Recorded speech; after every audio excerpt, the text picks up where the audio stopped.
Murakoze mazina yanjye ni Bubaka Agathe Pascazi. Hano turi muri Agrishow ku Murindi.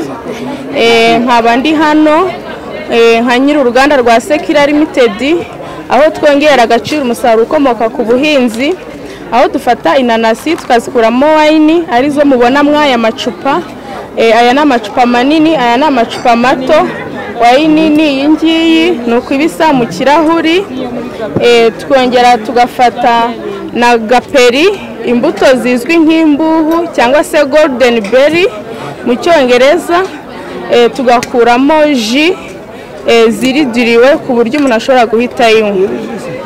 Ni mu rwego turi ahangaha tukaba twaje kugaragaza ibyo dukora. Dukorera mu karere ka Nyabihu, umurenge wa Mukamira. Kampani yacu imaze imyaka ibiri n'igice ibaye registered muri RDB, ariko tukaba twaratangiye gukora mu buryo buri official. Umwaka ushize twaba turi kuzuza umwaka. Umuntu akeneye produits zacu mu mujyi wa Rubavu ziriyo, ara mu mujyi wa Musanze naho zirahari, na hano muri Kigali zirahari muri shop yari yafu wazisangamo.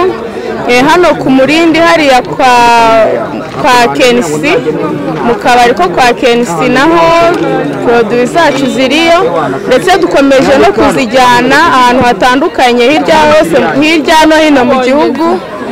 Ndetse n'umuntu yifuza aho ariho hose araduhamagara, twabaha nimero yacu, araduhamagara aho ariho hose mu gihugu twe tuyimugezaho nta kibazo.